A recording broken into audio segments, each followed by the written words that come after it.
اعوذ باللہ من الشیطان الرجیم بسم اللہ الرحمن الرحیم۔ برادران عزیز، ہماری یہ نشست پچھلی 5 نشستوں کا تسلسل ہے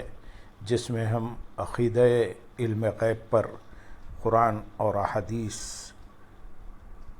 آپ حضرات کے سامنے پیش کر رہے ہیں۔ آج کی اس نشست میں علم غیب جو حضور نبی کریم صلی اللہ علیہ وسلم کا خاصہ ہے، آپ کے خصائص میں سے ہے، خصائص نبوت میں سے ہے، ہم اس پر روشنی ڈالنے کی کوشش کریں گے قرآن اور احادیث کی روشنی میں۔ بعض کم عقل اور جاہل لوگ حضور نبی اکرم صلی اللہ علیہ وسلم کے علم غیب سے سرے سے منکر ہیں۔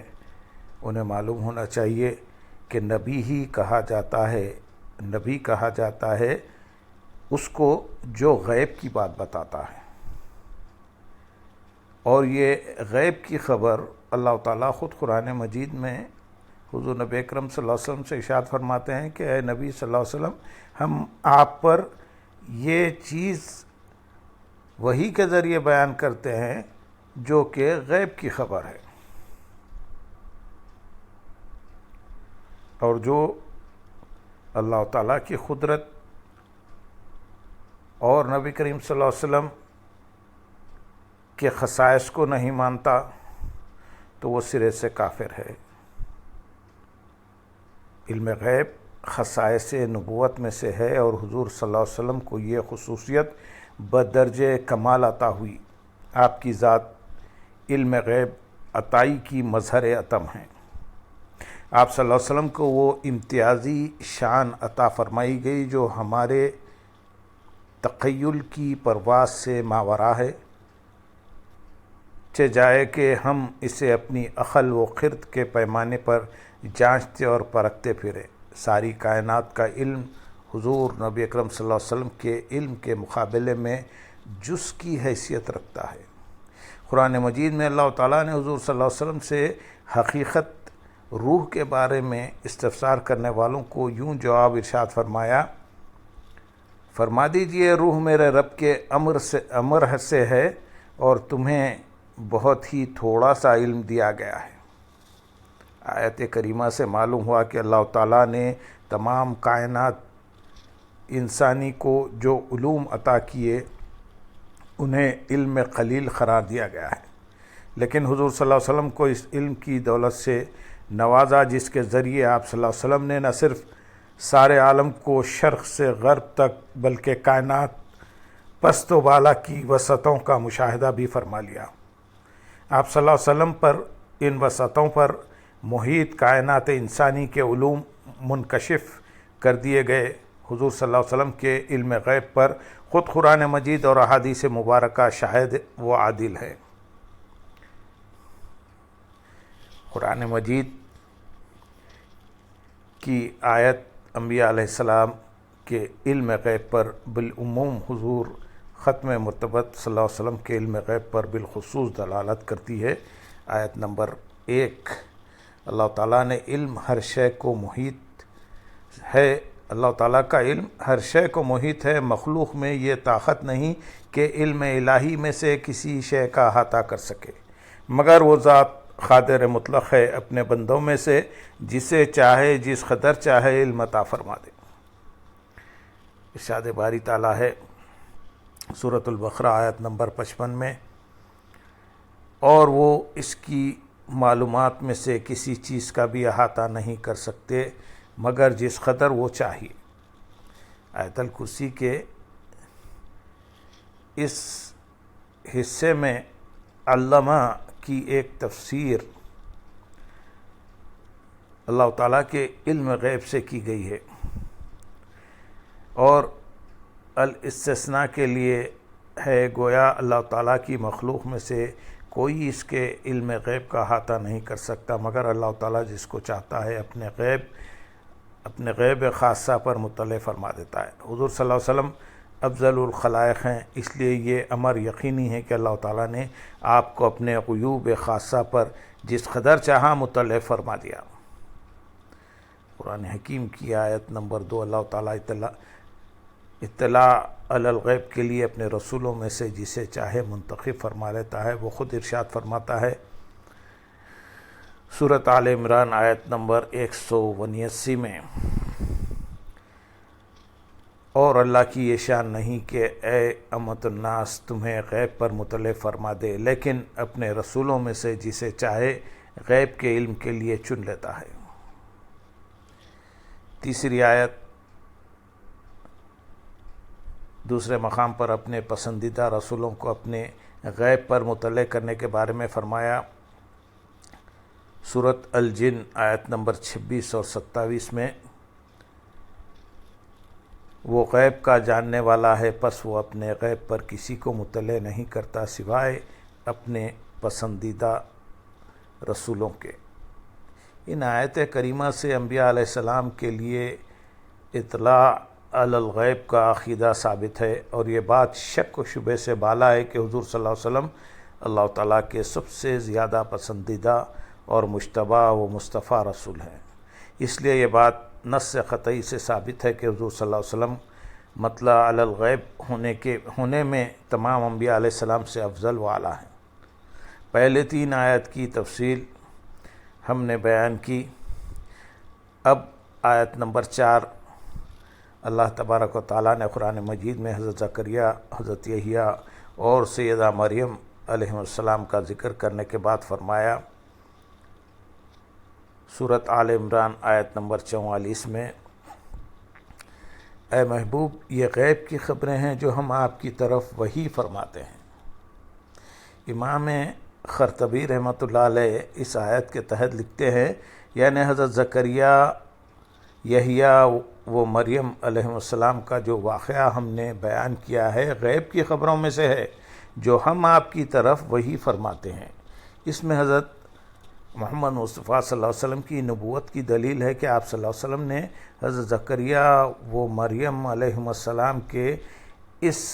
واقعے کی خبر دی، حال یہ کہ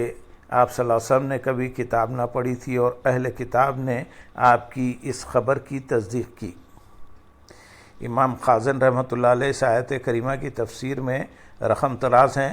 یہ غیب کی خبریں ہیں جو اللہ عز و جل حضرت محمد مصطفیٰ صلی اللہ علیہ وسلم کو فرما رہا ہے کہ محبوب حضرت زکریا، یحییٰ، مریم اور عیسیٰ علیہ السلام کا جو واقعہ ہم نے بیان کیا ہے یہ غیب کی خبروں میں سے ہے جو ہم آپ کی طرف وحی فرماتے ہیں۔ یعنی اے محمد صلی اللہ علیہ وسلم آپ پر القاء فرماتے ہیں، کیونکہ اے پیارے آپ کے لیے گزشتہ امتوں کی خبریں جاننا ہماری وحی کے بغیر ممکن نہیں۔ امام ابن جوزی رحمۃ اللہ علیہ آیت کے تحت لکھتے ہیں، اللہ تعالیٰ کے فرمان یہ غیب کی خبریں ہیں سے حضرت زکریا، یحییٰ، عیسیٰ، سیدہ مریم اور دیگر انبیاء علیہ السلام کے گزرے ہوئے واقعات کی طرف اشارہ ہے، اور انباء کا معنی ہے خبریں، اور غیب وہ ہے جو آپ سے پوشیدہ ہے۔ امام اسماعیل حقی رحمۃ اللہ علیہ لکھتے ہیں، انباء الغیب سے مراد ہے غیب کی خبریں جن کو آنکھوں سے دیکھ کر یا کتاب میں پڑھ کر یا کسی عالم سے سن کر یا اللہ تعالیٰ کی طرف سے وحی کے ذریعے ہی جانا جا سکتا ہے۔ اول ذکر 3 ذرائع یہاں معدوم ہیں، پس چوتھا ذریعہ جو یہاں متحقق ہے وہ وحی الہی ہے۔ کسی بھی خبر کو جاننے کے 4 ذرائع ہوتے ہیں، مشاہدہ، قرات، سماعت اور وحی۔ پہلے 3 ذرائع سے حاصل شدہ خبر پر غیب کا اطلاق نہیں ہوتا۔ غیب کا اطلاق اسی خبر پر ہوگا جو چوتھے ذریعے یعنی وحی کے ذریعے حاصل ہوگی۔ غیب اور وحی کا چولی دامن کا ساتھ ہے۔ حضرت زکریا، حضرت یحییٰ، حضرت عیسیٰ اور سیدہ مریم علیہ السلام کے احوال و واقعات بھی خبریں ہیں کہ جن کا علم حضور صلی اللہ علیہ وسلم کو نہ مشاہدے کے ذریعے حاصل ہوا اور نہ قرات و سماعت ہی کے ذریعے حاصل ہوا، بلکہ اللہ تعالیٰ کے اعلام و وحی کے ذریعے آپ صلی اللہ علیہ وسلم کو ان واقعات پر مطلع کیا گیا۔ اس بات کا واضح طور پر آیت کریمہ میں اس بات کا واضح طور پر اعلان کر رہی ہے کہ انبیاء سابقین کے واقعات غیب ہیں جن کا علم اللہ تعالیٰ نے اپنے محبوب کریم صلی اللہ علیہ وسلم کو دیا ہے۔ 5ویں آیت قرآن مجید کی جو ہم آپ کے سامنے پیش کر رہے ہیں وہ یہ ہے کہ حضور صلی اللہ علیہ وسلم کے مطلع علی الغیب ہونے پر سورہ ہود کی آیت کریمہ بھی شاہد ہے، اور ارشاد باری تعالیٰ ہے سورہ ہود آیت نمبر 49 میں،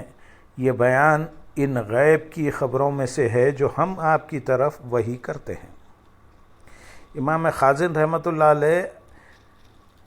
اس آیت کے تحت لکھتے ہیں یہ نبی اکرم صلی اللہ علیہ وسلم کو خطاب ہے، یعنی اے محمد صلی اللہ علیہ وسلم، حضرت نوح علیہ السلام اور ان کی قوم کا واقعہ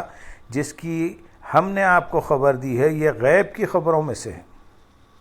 اللہ تعالیٰ نے حضور صلی اللہ علیہ وسلم کو مخاطب کر کے ارشاد فرمایا، محبوب حضرت نوح علیہ السلام اور ان کی قوم کے واقعے کا شمار بھی غیب کی خبروں میں ہوتا ہے، ہم نے اس غیب پر بھی آپ کو آگاہ فرما دیا ہے۔ ان دونوں آیات کریمہ سے واضح طور پر حضور صلی اللہ علیہ وسلم کے لیے اطلاع علی الغیب کا عقیدہ ثابت ہو رہا ہے۔ 6 قرآن مجید کی آیت حضور صلی اللہ علیہ وسلم کے علم غیب کے بیان میں سورہ نساء آیت کریمہ میں نہایت ہی فصیح و بلیغ اور جامع انداز اختیار کیا گیا ہے۔ ارشاد باری تعالیٰ ہے سورۃ النساء آیت نمبر 113 میں، اور اس نے آپ کو وہ سب علم عطا کر دیا جو آپ نہیں جانتے تھے، اور آپ پر اللہ کا بہت بڑا فضل ہے۔ اس آیت کریمہ کے مفاہیم تک رسائی کے لیے تفاسیر کا مطالعہ از حد ضروری ہے۔ علامہ بیضاوی رحمۃ اللہ علیہ نے اس آیت کی تفسیر میں لکھا ہے کہ اس سے مراد ہے یعنی امور مخفیہ کا علم یا امور دینیہ اور احکام کا علم۔ امام اسماعیل حقی رحمۃ اللہ علیہ اس آیت کے تحت رقم تراز ہیں، اور اللہ تعالیٰ نے آپ کو وحی کے ذریعے غیب کا وہ اور پوشیدہ باتوں کا وہ علم جو آپ نہ جانتے تھے عطا فرمایا دیا، اور نہ جاننا اللہ تعالیٰ کے تعلیم فرمانے کے وقت تک تھا اللہ تعالیٰ کے تعلیم فرمانے کے وقت تک تھا، جب تعلیم فرما دیا تو سب کچھ جان گئے۔ امام بغوی رحمۃ اللہ علیہ لکھتے ہیں، اور اللہ تعالیٰ نے آپ کو وہ سب علم عطا کر دیا جو آپ نہیں جانتے تھے، یعنی احکام میں سے اور یہ علم غیب میں سے۔ امام خازن رحمۃ اللہ علیہ اس آیت کے تحت لکھتے ہیں، اور اللہ تعالیٰ نے آپ کو وہ سب علم عطا کر دیا جو آپ نہیں جانتے تھے، یعنی احکام شریعہ اور امور دینیہ کا علم، اور کہا گیا کہ علم غیب میں سے جو آپ نہیں جانتے تھے وہ آپ کو سکھا دیا، اور یہ بھی کہا گیا ہے کہ اس کا معنی ہے اللہ تعالیٰ نے آپ کو پوشیدہ امور کا علم دیا اور دلوں کے راز بتا دیے، اور آپ کو منافقین کے احوال اور ان کی بری چالوں کا علم جو آپ نہ جانتے تھے عطا فرما دیا۔ سورۃ تفسیر جلالین میں اس آیت کے تحت لکھا ہے، اور اللہ تعالیٰ نے آپ کو احکام اور غیب کا وہ سب علم عطا کر دیا جسے آپ نہیں جانتے تھے۔ امام اسماعیل حقی رحمۃ اللہ علیہ لکھتے ہیں، اور اس نے آپ کو وحی کی مختلف قسموں کے ذریعے وہ سب علم عطا کر دیا جو آپ نہ جانتے تھے،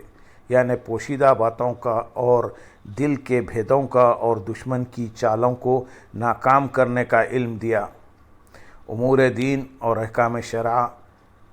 کا، جیسا کہ حضرت ابن عباس رضی اللہ تعالیٰ عنہ سے مروی ہے، یا خیر و شر کا، جیسا کہ ضحاک نے کہا ہے، یا اگلوں اور پچھلوں کی خبروں کا، جیسا کہ کہا گیا ہے۔ اس آیت کریمہ میں تمام چیزوں کا علم جو آپ نہ جانتے تھے عطا فرما دیا۔ اسی آیت کریمہ کے تحت تفسیر حسینی میں لکھا ہے، جو نہ تھا تو کہ آپ سے جان لیتا چھپی ہوئی باتیں اور دلوں کے بھید، اور بہت علماء نے کہا ہے کہ وہ علم ہے ربوبیت حق اور اس کے جلال کا، اور پہچاننا عبودیت نفس کا اور اس کے خال کا، اور بحر الحقائق میں لکھا ہے کہ جو کچھ ہو چکا اور جو کچھ ہوگا یہ اس کا علم ہے، کہ حق سبحانہ و تعالیٰ نے شب معراج میں حضرت صلی اللہ علیہ وسلم کو عطا فرمایا، جیسا کہ معراج کی حدیثوں میں وارد ہوا کہ میں عرش کے نیچے تھا، ایک خطرہ میرے حلق میں ڈال دیا، پس جان لیا میں نے جو کچھ ہو گیا ہے اور جو کچھ ہونے والا ہے۔ تفسیر خادی کا اردو ترجمہ۔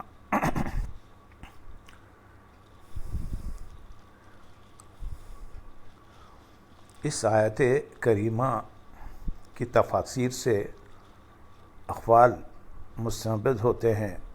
نمبر 1، حضور صلی اللہ علیہ وسلم کو احکام شریعہ اور امور دینیہ کا وہ علم بھی دے دیا گیا جو ابھی تک آپ صلی اللہ علیہ وسلم کو عطا نہیں ہوا تھا۔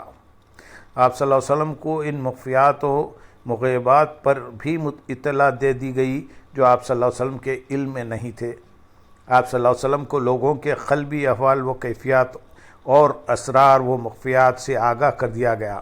آپ صلی اللہ علیہ وسلم کو منافقین کی حالت نفاق اور مکر و فریب پر مطلع کر دیا گیا۔ آپ صلی اللہ علیہ وسلم کو گزرے ہوئے اور آنے والے لوگوں کے احوال کی خبر دے دی گئی۔ آپ صلی اللہ علیہ وسلم کو خیر و شر کے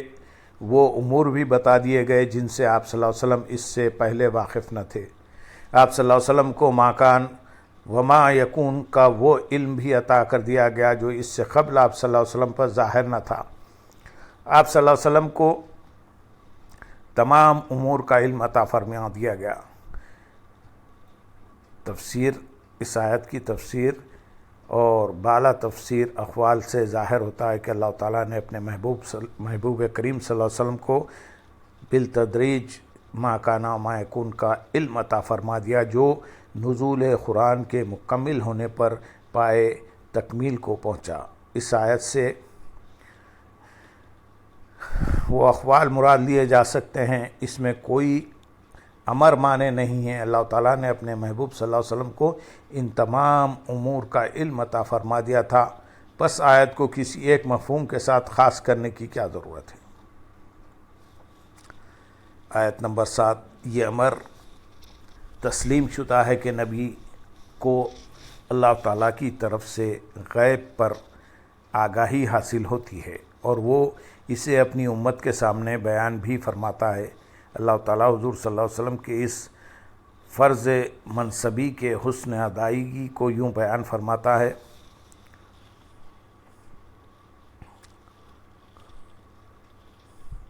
اور وہ نبی اکرم غیب کے بتانے پر بالکل بخیل نہیں ہے۔ امام بیضاوی رحمۃ اللہ علیہ اس آیت کریمہ کے تحت لکھتے ہیں، اور محمد صلی اللہ علیہ وسلم وحی اور اس کے علاوہ غیوب کی تبلیغ اور تعلیم میں بخل نہیں فرماتے۔ ذنین یعنی ذات کے ساتھ ہے اور اس میں بخل کا معنی پایا جاتا ہے۔ تفسیر خازن میں اس آیت کے تحت لکھا ہے، یعنی محمد صلی اللہ علیہ وسلم وحی اور آسمانی خبر وہ چیزیں اور واقعات جو آپ کے علم میں نہ تھے اور جن پر اللہ تعالیٰ نے آپ کو اطلاع دی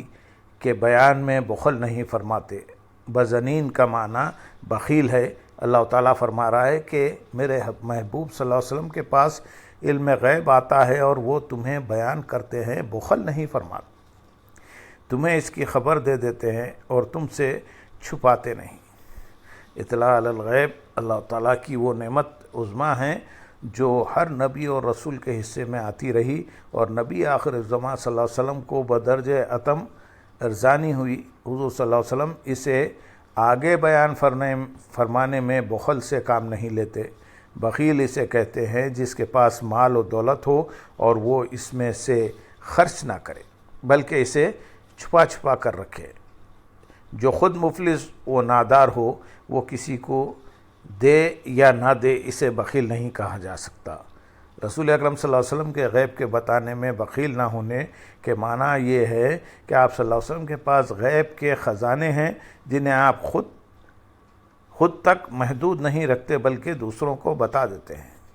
رہا یہ سوال کہ نبی کتنا غیب جانتا ہے اور کتنا نہیں جانتا، اس کا جواب یہ ہے کہ ہمارے آقا وہ مولا صلی اللہ علیہ وسلم اتنا غیب جانتے ہیں کہ کوئی جو چاہے پوچھ لے، وہ غیب بتانے میں بخل نہیں کرتے۔ وہ غیب حقیقی کی بھی خبر دیتے ہیں اور غیب اضافی کی بھی۔ آیت کریمہ سے حضور صلی اللہ علیہ وسلم کی وسعت علم غیب کا اندازہ لگایا جا سکتا ہے کہ اگر غیب سے مراد قرآن لیا جائے تو بھی ہمارا مدعا ثابت ہے، کیونکہ قرآن بھی حضور صلی اللہ علیہ وسلم کے علوم میں شامل ہے اور قرآن میں ہر چیز کا بیان ہے۔ اللہم صلی علی سیدنا محمد وعلی آل سیدنا محمد وبارک وسلم وآخر دعوانا ان الحمدللہ رب العالمین۔